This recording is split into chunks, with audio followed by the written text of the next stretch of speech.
I do also have some book mail here that arrived this morning that I'm really excited. This is a fantasy romance book. I'm turning into a hot mess. Like everything else from McDonald's, it doesn't taste of anything. I feel like a Yeti in it, quite honestly. I swear to God, I did not cry this much the first time that I read this book.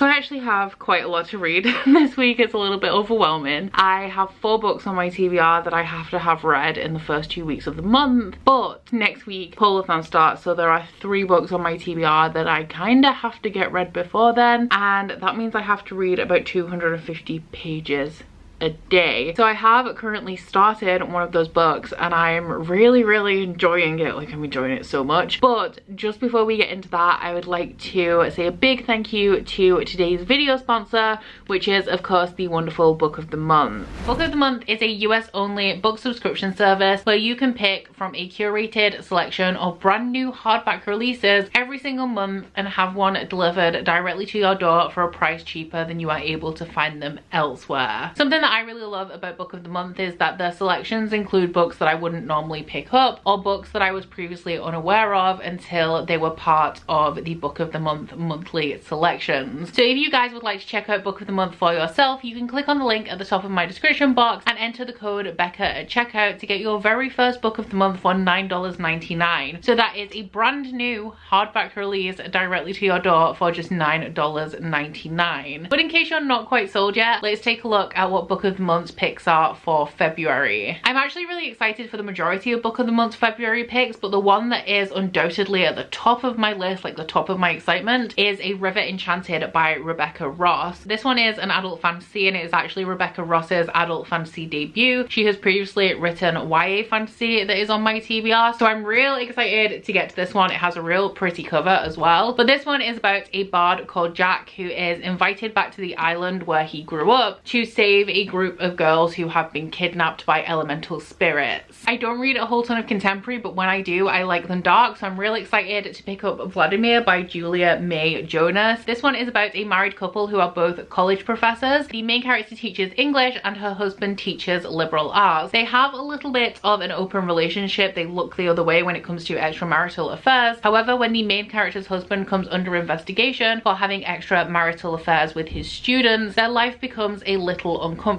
and that is not made any easier when the main character starts to fall for one of her students, Vladimir Vladinsky. For the February thriller pick, we have The Golden Couple by Greer Hendricks and Sarah Pekkanen. This one follows a perfect wealthy couple. However, when Marissa is unfaithful, the couple decide to go to couples therapy for the sake of their child and try to save their marriage, and the therapist that they go to has actually lost her professional license and some of her methods are unorthodox. This is a really vague synopsis, but I'm really excited to see how this one unfolds. For contemporary fiction, we have Don't Cry For Me by Daniel Black. This one is about a man who is trying to make amends with his gay son on his deathbed, and so he begins writing him letters. And the final Book of the Month pick for February is Peach Blossom Spring by Melissa Fu. This one is a historical fiction, but I believe it's also a generational story starting way back in 1938, following 3 generations of a Chinese family who had to migrate due to war. Also, the cover of this is absolutely gorgeous. So there we have 5 very exciting books for Book of the Month's February selections. If any of these seem interesting to you and you would like to get your hands on one of them, please don't hesitate to click on the link at the top of my description box and enter the code Becca at checkout to get your first Book of the Month book for just $9.99. And once again, a big thank you to Book of the Month for continuing to support my channel. Now, I'm starting this on the first day of February. Happy February. So we're starting on Tuesday, but I have already started one of the books, which is my reread of House of Earth and Blood by Sarah J Maas, which, oh my god, I am loving this so much. Like, with every page I read, I feel myself transforming into my true self, which is just like a extreme Sarah J Maas fangirl. I'm having such a good time with this one. So if you guys don't know what House of Earth and Blood is, it is Sarah J Maas's first adult book. It's an urban fantasy, and we're following this half-fae woman called Bryce who is being asked to investigate a string of murders because she has a personal connection to them, and she is assigned a bodyguard in the form of the fallen angel Hunt Athalar to help her out. That's pretty much all I'm going to say about the synopsis of this. I have so much Crescent City content on my channel if you guys want to check any of it out. out and get some more information about what the book is actually about. But I've been dragging my feet on picking this up because I've already read it, and when you're rereading a book or when I'm rereading a book, my pace tends to be a little bit slower. Yes, my pace is slow when I'm reading this, but every time I pick it up, I'm just so obsessed. I'm revisiting all of those feelings. My feelings are still the same. I'm only 152 pages into it and I'm getting all of those emotions. I'm loving seeing characters right in the beginning that only really become relevant a little bit later on. And I am theorizing while I'm reading this, and I can't really talk about my theories because it contains spoilers, but I think I'm tabbing up this book. I read the ARC previously, so I've never tabbed a finished copy, but we have a few tabs in here that are solely theories. So I think, providing I end up with enough material before the release of House and Sky and Breath, I'm going to try and turn around a video with all of my theories in. So I'm real excited for that, and I'm excited to fangirl throughout the process of rereading that. I do also have some book mail here that arrived this morning that I'm really excited. This is a fantasy romance book. So this has been sent to me by the author, which is the lovely Vila Roth, who reached out to me. Vila Roth is also one of the organizers for Faro Feb, which is happening right now. And Vila asked if I would like a copy of their newest release, and I said of course. So I'm not going to be getting to this super soon, but I do hope to get to it in like the first half of the year. And oh my god, we are all packaged. This is bigger than I thought it would be, and it's like a really solid book as well.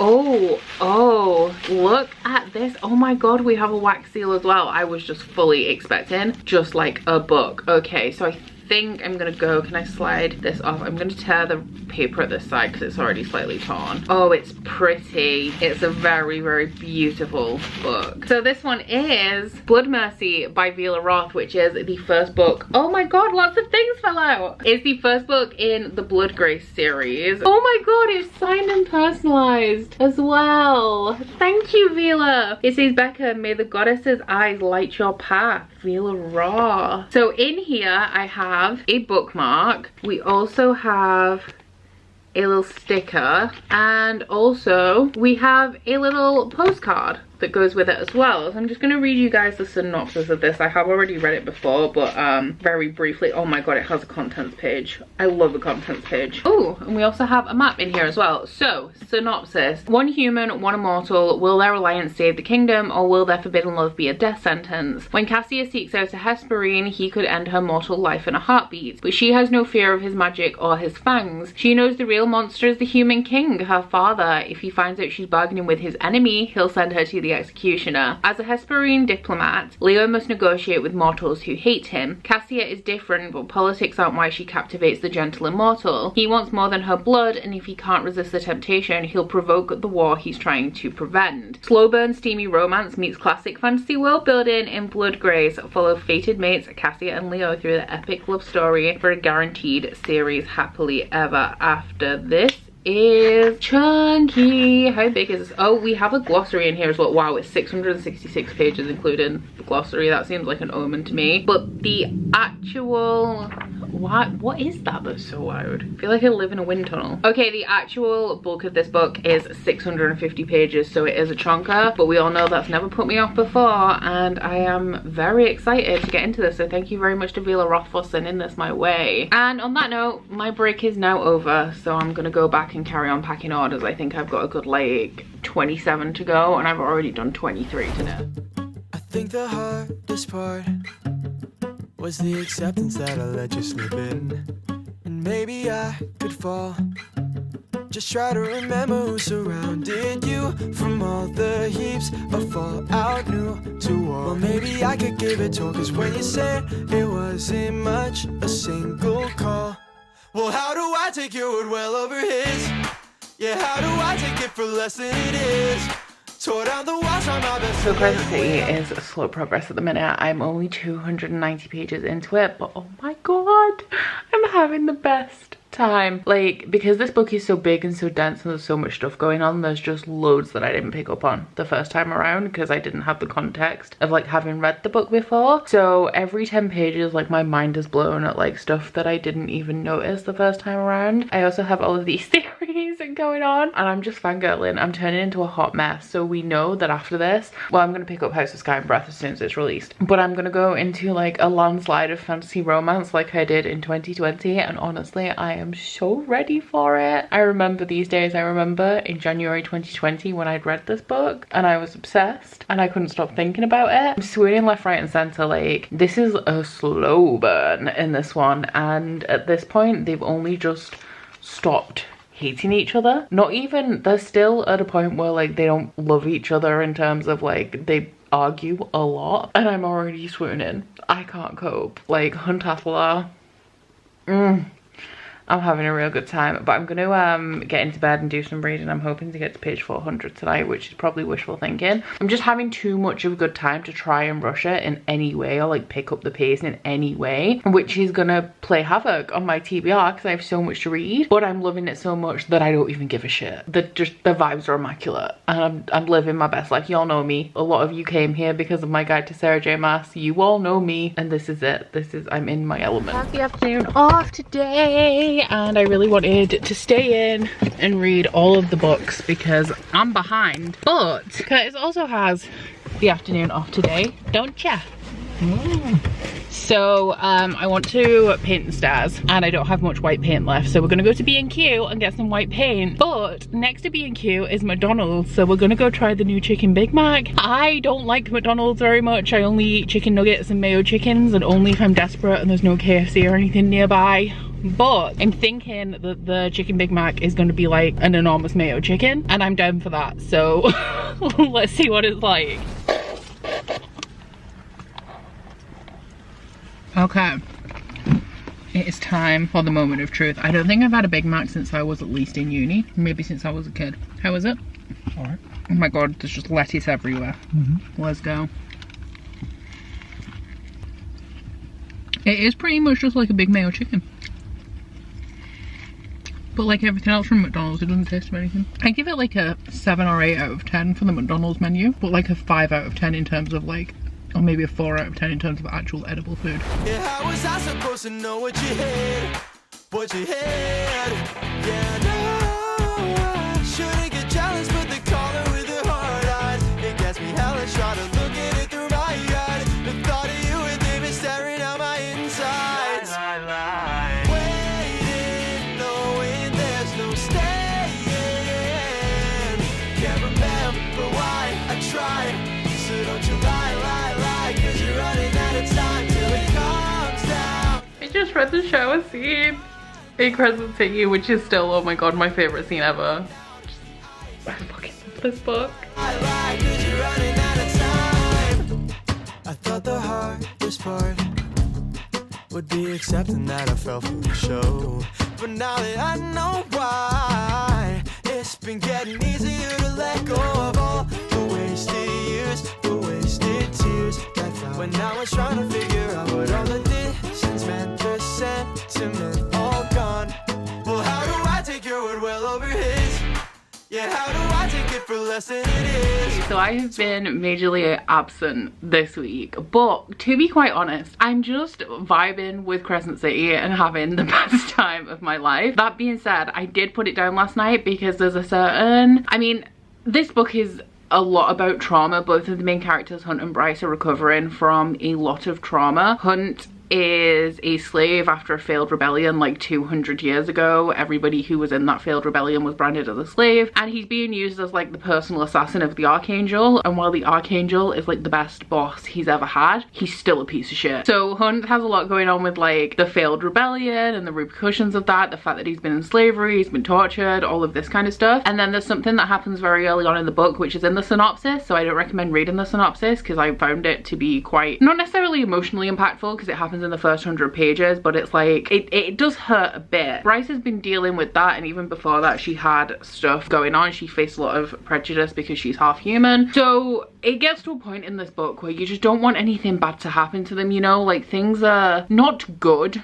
but getting better. Like, there's a lot of deep emotional moments and things relating to trauma within this book, but then obviously it's a fantasy book with a plot and things do start to take a little bit more of a negative turn, and I'm actually a little bit worried about House of Sky and Breath coming out in like a week and 3 days, because my anxiety regarding this book and what's about to happen is through the roof. I'm terrified of book 2, especially because we know what Sarah J Maas does with her love interests typically. I'm hoping for something a little bit different with this, especially considering the emotional journey that the characters go on throughout the first book, but I'm still fucking terrified. So I had to put this down on page 560 last night because I know what's coming and I just don't want to deal with it, but I do have to persevere and finish this tomorrow because I have 2 videos that I'm making on it. You will have already seen one of them, I think, by the time this vlog goes up, but I have 2 videos that I need to make and I want to film them on Monday because I'm planning on taking the week that House of Sky and Breath is released off work, so I can just like switch off social media and turn into a hot slob and read my book and then play Horizon Zero Dawn Forbidden West when that's released on Friday. So there's 2 big releases for me that week, so I'm just fucking off everything and living my best life. But yeah, I do need to finish this tomorrow and I'm actually just terrified because I don't want to be in pain, you know? But I think I'm gonna read 50 pages now. Steph's doing a 24-hour Patreon readathon. I've tidied and cleaned this morning, so I don't have anything really on until the Buffy watch along tomorrow night. I'm not going to commit to the full 24 hours of the readathon just because I'm not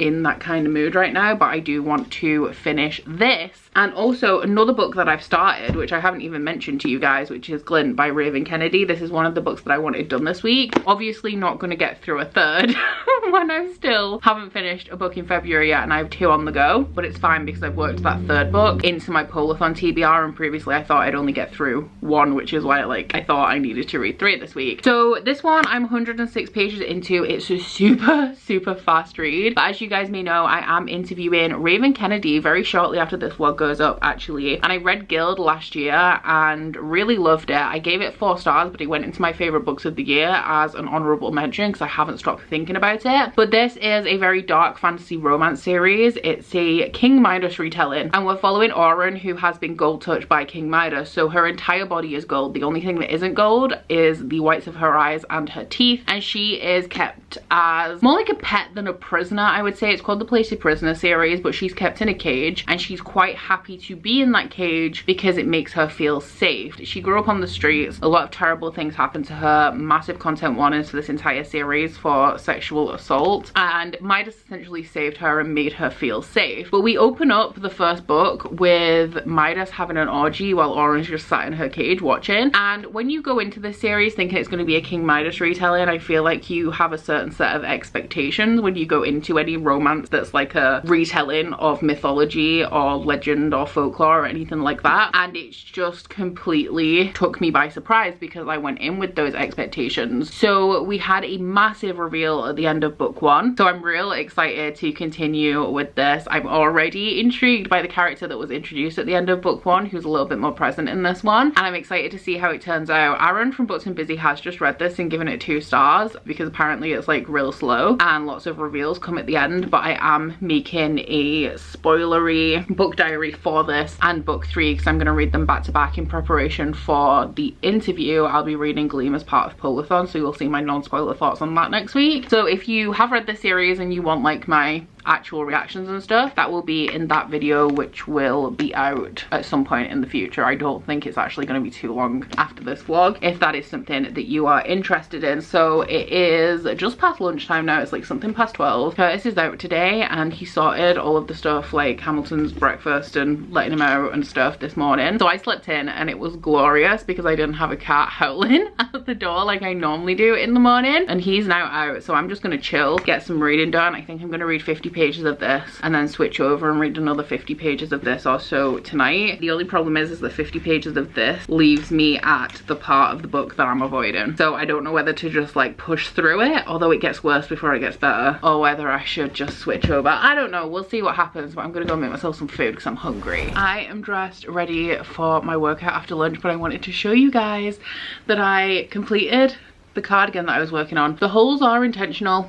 I didn't notice them in the pattern when I bought the pattern, otherwise I would have worked without them, I think, but then I did like the pattern how it looked, so I decided to go with it, and they're not too bad. It's supposed to be like a bit of a raggy looking cardigan, but I don't feel like there's enough like real holes in it to give it like the desired raggy effect. So if I made it again, I would make it without the intentional holes, but I think I did a real good job. I don't know how to get my full body into this. But it's so big. I feel like a Yeti in it, quite honestly, and I don't know how much I'm gonna end up wearing it because it's super thick and it's gonna make me super sweaty. But I'm real happy. This is the first item of clothing I've ever made that isn't like a hat or socks, and I'm real proud of myself. I'm wearing this just for a wee while to celebrate, but I'm going to work out after lunch. My first port of call this morning is to drink coffee and update my Crescent City recap file because quite a lot has happened where I'm up to. But for the rest of the day, up until the Buffy watch along at 8 and like making dinner and stuff, I'm going to switch between 50 pages of this and 100 pages of this until hopefully they're both done. Now that will be 350 pages today because I'm on page 650 of this and page 225 of this. This one,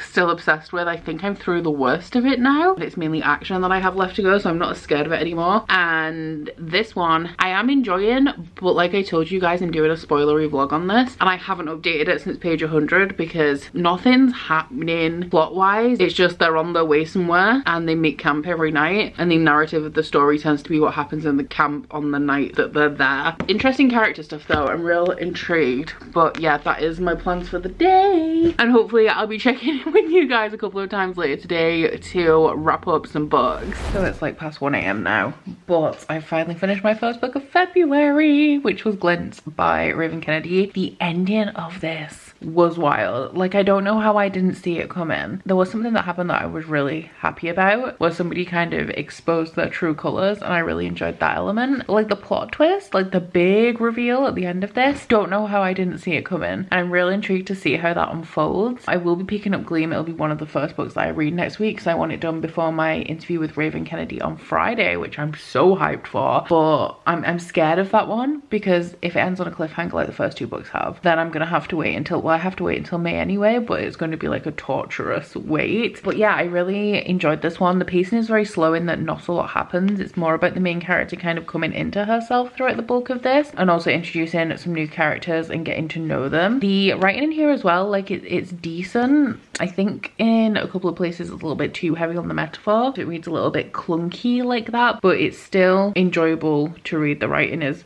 decent. The plot, I'm still like, I don't quite know what the full overarching plot of this is going to be, but I'm excited to find out. I think it's going to get more dramatic as the series goes on, so I'm definitely here for that. Content warnings in here for like abusive relationships, sexual assault, a little bit of gore and torture as well. But if you like your dark romance, if you like your fae, would recommend maybe giving this series a try. This one was also on my Bookopoly TBR. I think the prompt that it fulfilled was to read a sequel, and this was also a gift from Gemma as well, so thank you very much, Gemma, for that. So now I'm real conflicted because tomorrow I have ideally 2 videos to film and I want to edit one of them, start editing this vlog, getting this ready, and then Tuesday finish up all of the editing that I need to do. But I still have 40 pages of Crescent City left, and while I do, like, I could persevere. I think I've got 47 pages left. I'm on page 752, so I could persevere through it and do it now, but I also have to finish writing up the recap that I'm working on so that I can film the video in the morning. But I'm just so tired. I'm too tired to do it, so I think I'm gonna go to bed and try and get up early. I mean, I tend to get up between 8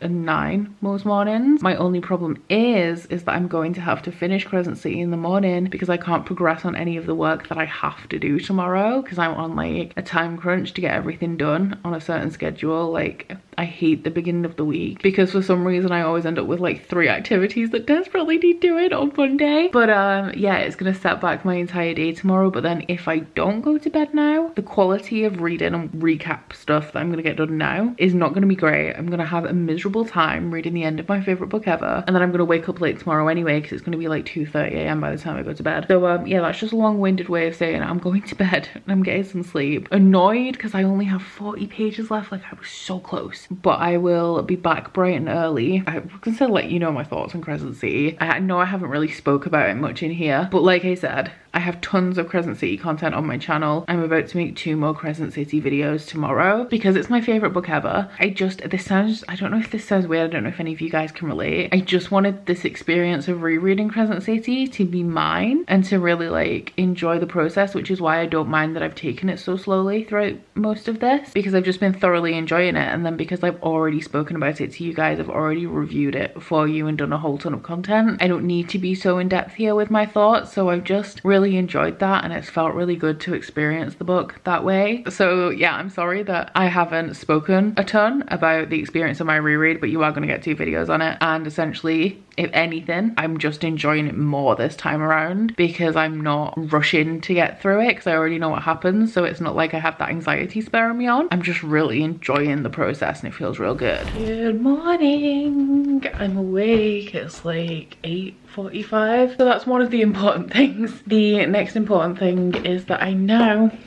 finished Crescent City. Tore down the walls, tried my best to let you in. Yeah, how was I supposed to know what you hate?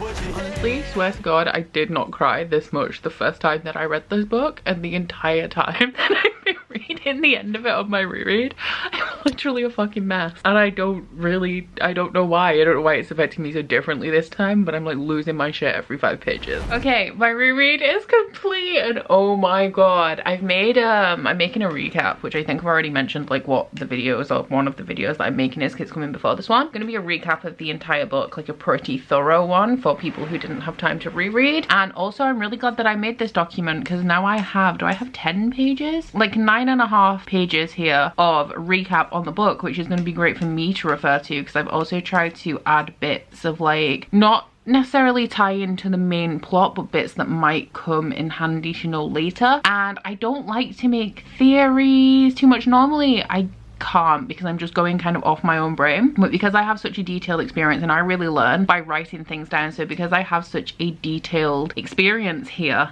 of the book and I've written down everything I've read, so I've like further ingrained it into my brain, I've actually got some pretty well-reasoned theories here that I'm going to either add on to the end of the recap video or put into a new video, and I am hyped for House of Sky and Breath. I'm incredibly anxious about it, but I'm also incredibly hyped and I'm feeling real energized to film and stuff now. So I gave it 5 stars. Obviously it is actually still my favorite book ever. I was worried that I kind of got swept away in the whole like hype of the thing when it was first released, and then when I reread it I'd just be like, you know what, maybe I was just a bit too excited, but I wasn't. Like, it's still my favorite book ever. I'm obsessed and I'm excited to find out if these theories are correct or not. So I gave it 5 out of 5 stars. Literally felt so many emotions. I actually think as well, because I had an arc of House of Earth and Blood, which meant that I could kind of enjoy it on my own at my own pace without anyone spoiling it for me or anything. I think I'm just gonna log out of social media for that week that I'm off work and just absorb the book. I will be making videos on it. There will be a spoiler vlog for it. I don't know if I'm gonna vlog normally that week. I might just focus on the spoiler vlog for House of Sky and Breath, but I'm just excited. That brings us to the end of this vlog. Thank you guys for just watching me mumble incoherently about how much I love House of Earth and Blood. Next week, or this week now, I will be participating in Pull-a-thon, so you guys have that to look forward to. And I would, of course, once again like to say a big thank you to Book of the Month for sponsoring this vlog. And if you guys would like to check out Book of the Month for yourself, get your first Book of the Month book for just $9.99, you can head to the link in my description box and enter the code Becca at checkout. But I do hope you guys have enjoyed this vlog if you made it this far. If you have, please don't forget to like if you liked it and subscribe if you wanna, and I'll see you guys next week. Bye! Oh, you bite your friend like chocolate. You say you're go when nobody knows, with guns hidden under our petticoats. We're never gonna quit it, no, we're never gonna quit it, no.